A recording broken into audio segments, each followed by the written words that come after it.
বাড়িতে কেন আক্রমণ হলো বুঝতে পারছি না তো।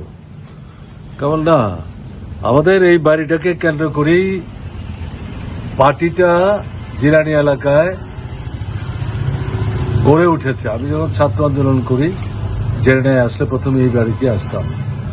তারা মানে তপনের যে বাবা, তিনি যদিও আমাদের পার্টি নেতা ছিলেন, পঞ্চায়েতের প্রধান ছিলেন,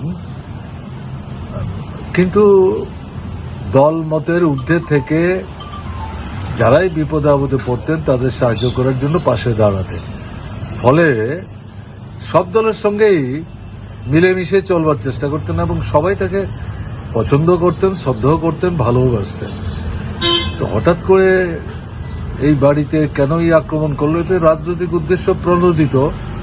তো এটা আমি একটু বিস্মিতই হয়েছি। যাই হোক, আমি শুনলাম পরবর্তী সময় শাসক দলের নেতা বা কর্মীরা অনেকে এসছেন, তারা দুঃখ প্রকাশ করেছেন, এটা ঠিক হয়নি, ক্ষমাও প্রার্থনা করেছেন।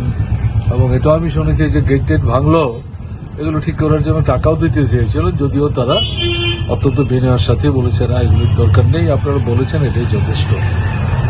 তো এটা অপ্রত্যাশিত। যার যার রাজনীতি শেষে করুক না, অসুবিধা নাই তো কিছু। এই মারধর করার কি দরকার আছে? এটা তো যারা এই আক্রমণ করে নিজেদের মানে দলের শক্তি বাড়াবার চেষ্টা করছে, এটা তো তাদের আসলে দুর্বলতা। মারধর করে তো দলের শক্তি বাড়ানো যায় না। দলের শক্তি বাড়াতে গেলে নীতি, আদর্শ, কর্মসূচি, তার ভিত্তিতে আন্দোলন সংগ্রামের মধ্য দিয়ে না দলের শক্তি বাড়বে। এটা দুর্বলতার লক্ষণ। যাই হোক, আমরা আশা করব জিরানিয়ার সব অংশের মানুষ জিরানিয়া যাতে শান্তিতে থাকে, সবাই মিলেমিশে যাতে যার যার কাজ শেষে যাতে করতে পারে, সেই ভূমিকাই তারা নেবেন আর কি। এর বাইরে তার কিছু বলার নেই। না, এই বাড়িতে কেন আক্রমণ হলো বুঝতে পারছি না তো।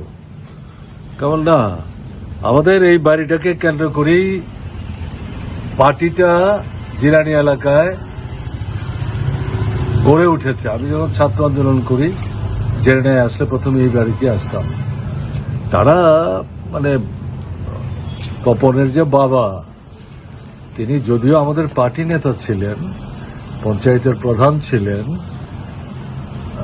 কিন্তু দল মতের ঊর্ধ্বে থেকে যারাই বিপদে আপদে পড়তেন তাদের সাহায্য করার জন্য পাশে দাঁড়াতেন।